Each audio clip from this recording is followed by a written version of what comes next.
একটা গ্রামে ওনাদের সম্প্রদায়ের কিছু মানুষ বাস করত, আর তারা হচ্ছে কলেরা রোগে মারা যায়। সবাই মানুষ মারা যায়, শুধু একজন বাদে, হিউজ পরিমাণে অনেকগুলো বাসি।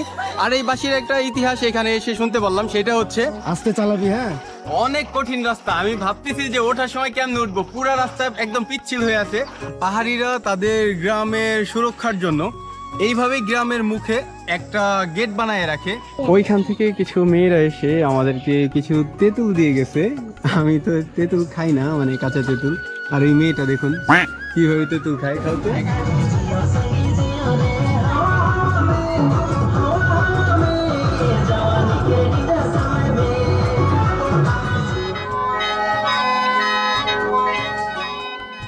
হ্যালো বন্ধুরা, ওয়েলকাম টু অ্যানাদার ভিডিও।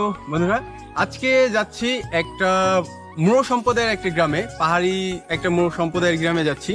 আর গ্রামটা হচ্ছে একদম পাহাড়ের নিচে, আর গ্রামটার নাম হচ্ছে অংপং পাড়া। আর এই অংপং পাড়াটা নিয়েই আজকের এই পুরো ভিডিওটা। গ্রামটা অনেক সুন্দর, আর সেখানে আমরা দুজন ইনভাইটেড। আমার ক্যামেরার পেছনে আছে আমার ফ্রেন্ড সাইমন, আর আমি দুইজনে যাচ্ছি টুকটুক করে। তো একদম আপনাদেরকে দেখাবো আজকে ওই মূঢ় সম্প্রদায়ের ছোট্ট একটা গ্রাম। আর গ্রামে একটা অনুষ্ঠান, সেই কারণে আজকে আমাদেরকে ইনভাইট করেছে। তো আমরা সেই সুবাদে যাচ্ছি। আমাদের গতকালকে যাওয়ার কথা ছিল, আমরা কালকে যেতে পারি নাই কোনো কারণে, সেই কারণে আজকে সকাল সকাল ওইখানে রওনা হয়ে গেছি। তো দেখতে থাকুন ভিডিওটা, আশা করি ভিডিওটা আপনাদের অনেক ভালো লাগবে।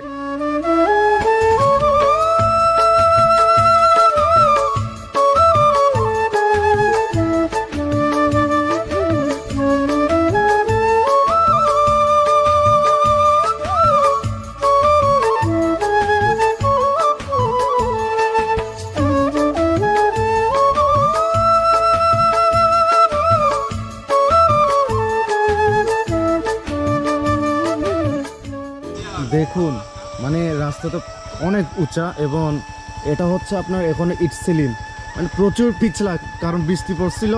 দেন আমি নেমে চলে আসছি, আমার ফ্রেন্ড চালে আসছে। তো রিস্ক নেওয়ার কোনো দরকার নাই, আমি নেমে গেছি সুন্দর করে।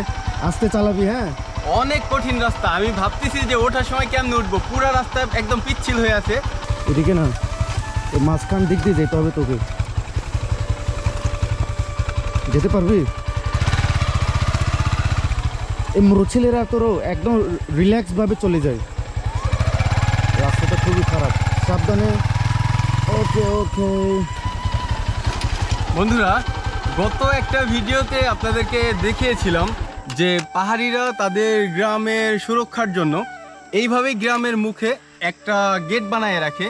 ভেতরে তাদের মানে দরজা থাকে না বেশি, মানে দরজা বলতে ঘরের বেশি দরজা থাকে না, একটা দুটো ঘরে হয়তো দরজা থাকে। আর এইটাই কিন্তু তাদের মূল ফটক। সামনে আরও কত দূর যেতে হবে জানি না, মোটামুটি অলমোস্ট 2 থেকে 2.5 কিলোমিটার চলে আসছি।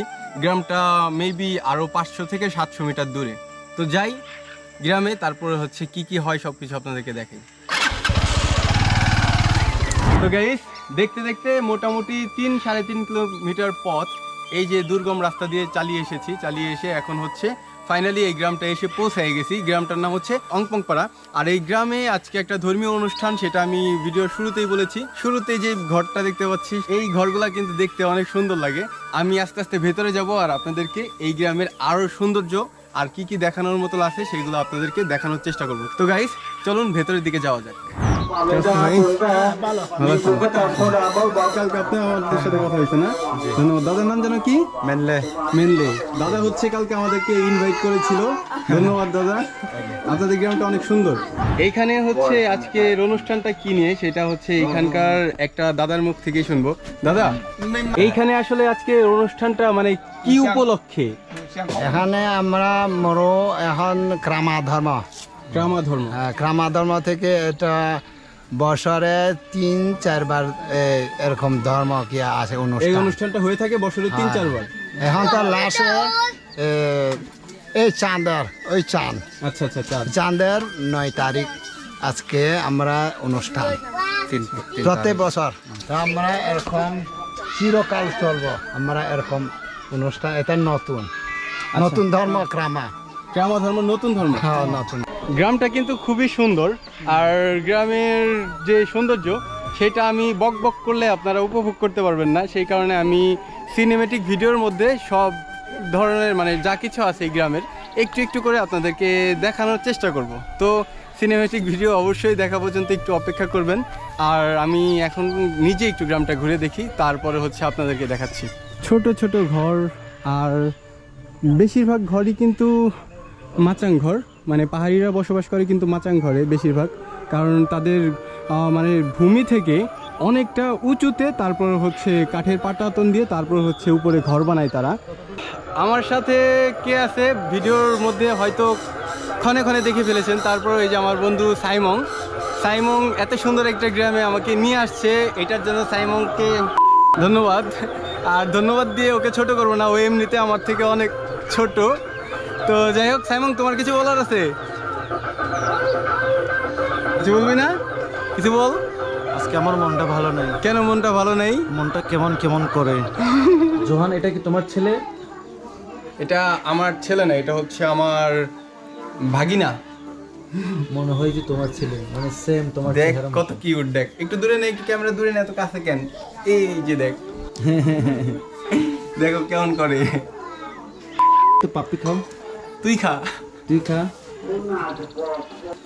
আসলে পাহাড়ি বাচ্চাগুলা অনেক কিউট হয়, এই যে দেখুন এক একটা কিউট। ফর্সা ফর্সা ফর্সা আমার মতো কাইল্লা না। হেই বাবু, ওকে ভয় পায় কি? আপনার ছেলে? আমার ছেলে এই জমজ। এই দুজন জমজ? জি। আচ্ছা, ওইখান থেকে কিছু মেয়েরা এসে আমাদেরকে কিছু তেঁতুল দিয়ে গেছে। আমি তো তেঁতুল খাই না, মানে কাঁচা তেঁতুল। আর এই মেয়েটা দেখুন কিভাবে তেঁতুল খায়, খাও তো।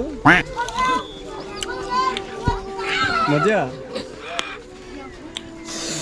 তুই আমার মেয়ে বললি কেন? তো কি, তুই তো মেয়ে, এই যে চুল দেখ। ওই চুল তো উপরওয়ালা দেওয়া। তুই রাখছিস কেন তো বড়? তো বন্ধুরা, এখন হচ্ছে আপনাদেরকে এইখানকার কিছু সিনেমেটিক ভিউ দেখাবো। তো চলুন দেখে আসি এই গ্রামের কিছু সিনেমেটিক ভিউ।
তো সিনেমেটিক ভিউ কেমন লেগেছে অবশ্যই কমেন্টে লিখে জানাবেন। আর এখন আরও সাংস্কৃতিক অনুষ্ঠান হবে এখানে, সেইগুলোও ভিডিওর মধ্যে দেখতে পাবেন।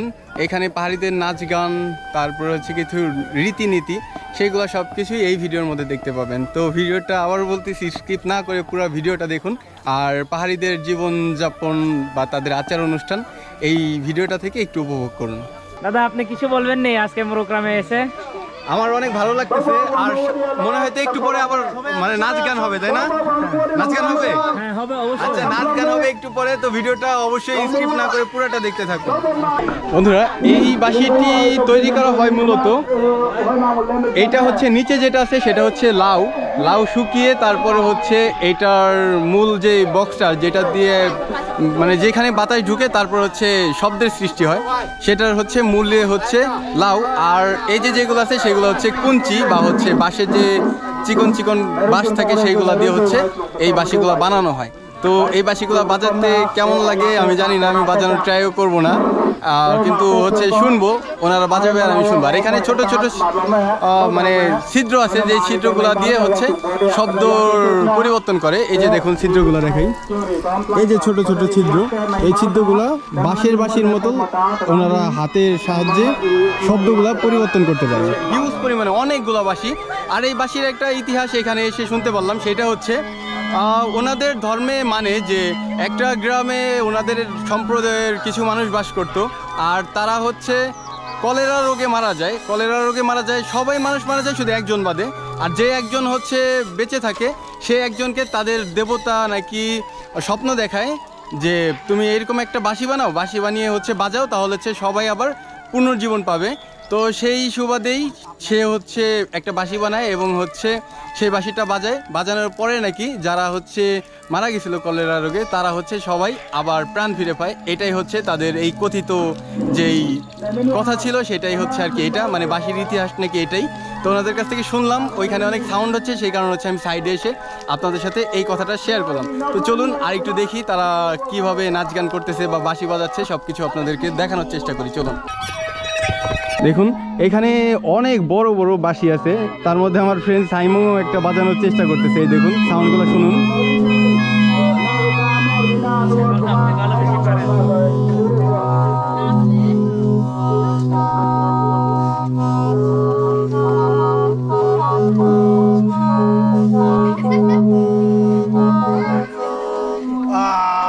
এখন এইখানে নাচ শুরু হচ্ছে, তো চলুন নাচটা একটু উপভোগ করি আমরা এবং আপনাদেরকেও একটু দেখাই।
তো নাচতে নাচতে একদম ঘেমে গেছি, যদিও নাচতে পারি না। এই যে এরা সবাই খুব সুন্দর নাচছে, আর আমি হচ্ছে ওনাদের সাথে একটু সঙ্গ দিয়েছি।